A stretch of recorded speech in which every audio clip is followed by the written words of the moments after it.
brasileiro, que já foi revelada justamente pelo censo agora, onde a migração ocorre hoje com muito menos intensidade. Outra cidade, São José do Rio Preto, no caso de São Paulo, é uma cidade intermediária, no interior de São Paulo, que já foi uma cidade média, mas hoje é uma cidade grande com forte dinamização econômica.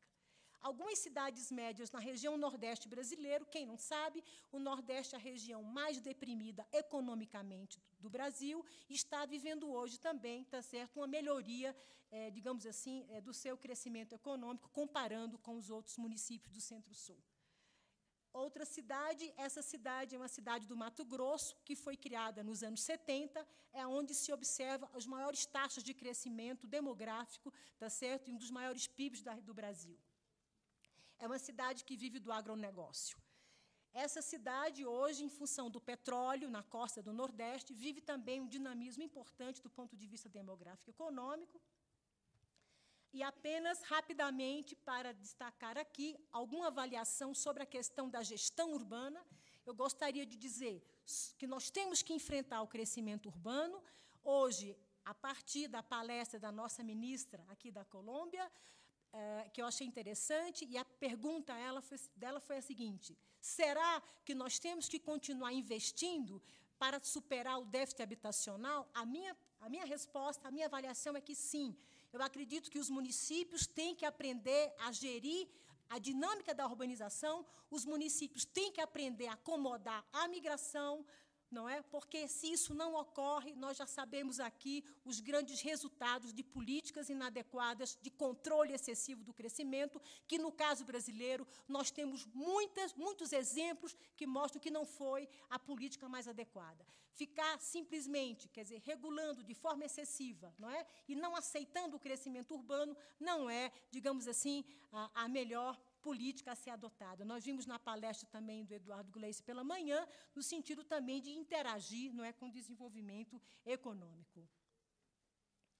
Os instrumentos legais, operacionais, institucionais ainda são entraves para o desenvolvimento urbano e nós precisamos fortemente, ainda no caso brasileiro, promover uma melhoria desses instrumentos. Em geral, os instrumentos eles têm sido focados, concentrados em uma visão muito legalista, muito formalista dos processos, tá certo, de regulação da propriedade urbana. Nós temos que evoluir, no caso brasileiro, fortemente em instrumentos que articulem parcerias público-privadas com a sociedade, com o apoio da comunidade e com o apoio dos municípios. Realmente, essa é uma tarefa que não é fácil e é uma tarefa que vai envolver estados, municípios e a União Federal, né?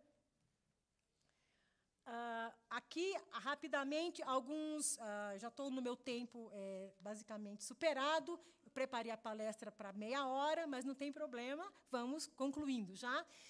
As condições urbanas, alguns aspectos importantes, apesar de termos evoluído, no caso brasileiro, nas regulamentações, a favelização aumentou, no caso do Brasil, e nós temos que buscar e sermos criativos com relação a isso. São dados da PNAD, nós trabalhamos com a Pesquisa Nacional por Amostra de Domicílios. Naturalmente, o governo brasileiro tem realizado esforços importantes, reconheço, para a produção habitacional do programa, especialmente Minha Casa Minha Vida, mas nós temos que superar a infraestrutura para essas novas habitações, né? Nós temos ainda grandes deficiências no que respeita à questão do saneamento, tá certo? Isso é uma questão que temos que superar, são quase 30 milhões de domicílios que precisam se adequar. Aqui alguns aspectos sobre mercado de terras, eu só vou finalizar a minha palestra falando um pouco da macrometrópole paulista.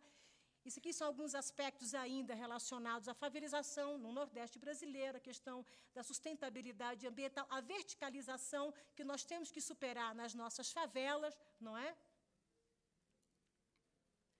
O parcelamento do solo urbano, nós temos que superar uma legislação de solo urbano que seja mais proativa com relação ao perfil da população, ao perfil econômico da população e à produção de infraestrutura. Esse é um grande parcelamento urbano na capital federal, Brasília, nas cercanias de Brasília, tá certo? E, de fato, isso ocorreu à margem, digamos assim, da lei e das normas.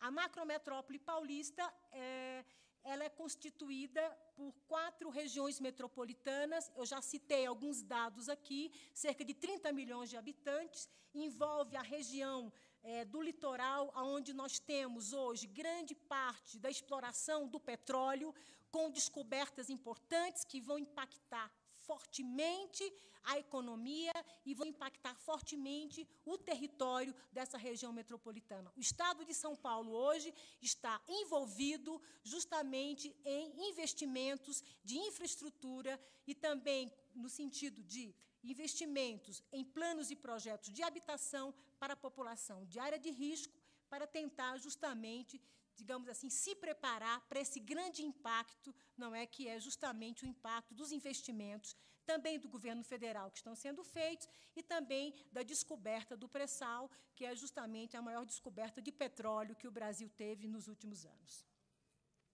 Esses dados são importantes, que são dados da macrometrópole, que mostra justamente aqui a formação da macrometrópole paulista, com 4 aglomerações urbanas, 2 microrregiões e 3 regiões metropolitanas. A região metropolitana de São Paulo, a região metropolitana de Campinas e da Baixada Santista. Só a região metropolitana de São Paulo tem uma população igual à da Austrália, cerca de 20 milhões de habitantes, não é? E é muito dinâmica economicamente.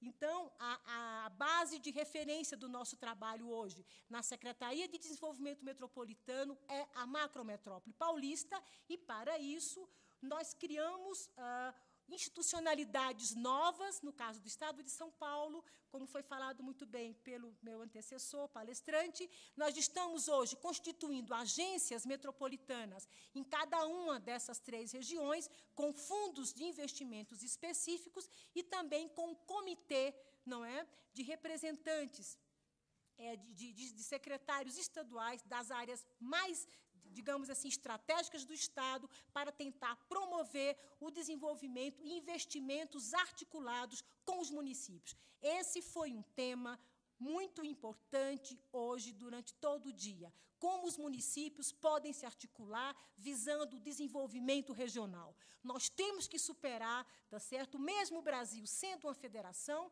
o município no Brasil é autônomo, ele tem autonomia jurídica, ele tem autonomia financeira, ele tem autonomia política, mas nós precisamos nos articular com os municípios de uma maneira que seja bastante democrática, mas que os investimentos sejam assegurados. Para isso, o Estado de São Paulo criou uma Câmara de Desenvolvimento Metropolitano, onde são acertados os investimentos para o plano plurianual. Nós agora estamos iniciando um processo de discussões sobre os principais investimentos, tá certo, no âmbito dessa Câmara, para iniciar justamente as ações em habitação, em saneamento, especialmente em infraestrutura, justamente na região onde temos mais petróleo, especialmente voltados para a melhoria do transporte, da mobilidade urbana e da infraestrutura. Essa aqui é uma foto de São Paulo. E aqui, mais uma vez, resumidamente, os esforços que estamos fazendo para institucionalizar uma nova forma de gestão com os comitês executivos no âmbito das próprias agências, a Câmara de Desenvolvimento e as unidades regionais. Né? Algumas recomendações sobre políticas de governança metropolitana estratégica são apresentadas aqui hoje na minha fala, mas eu gostaria de registrar apenas o seguinte: nós precisamos de uma nova abordagem holística no planejamento urbano. No caso brasileiro, isso é muito importante. Em geral, as questões econômicas não são adequadamente consideradas no planejamento urbano e metropolitano. Nós temos que envolver a abordagem econômica, nós temos que envolver, além da abordagem da infraestrutura, também, digamos assim, direcionando para esses investimentos integrados, investimentos articulados e projetos estruturantes, certo?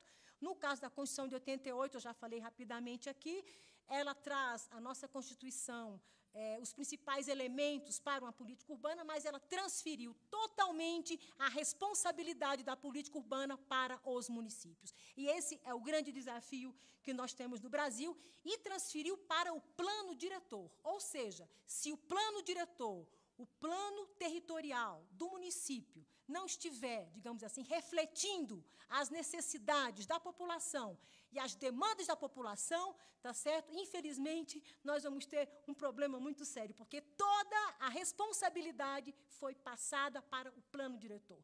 Eu acho que nós precisamos, no caso brasileiro, de evoluir fortemente para uma reforma, precisamos de uma reforma para a governança urbana e metropolitana. Essa reforma vai envolver os 3 níveis de governo, União, Estados e municípios, e também deverá envolver o Ministério Público e também deverá envolver as demais instâncias da comunidade. Esse slide é importante porque ele mostra o processo de verticalização, tá certo, das nossas favelas. Vocês podem muito bem observar, e tem um processo de venda de teto, né? Venda de teto, que vai vendendo o teto, a laje, e aí as construções vão acontecendo, no caso do mercado de terras, enfim. Então, eu gostaria apenas de agradecer a oportunidade e dizer que estou à disposição para quaisquer questões. Muito obrigada pela oportunidade.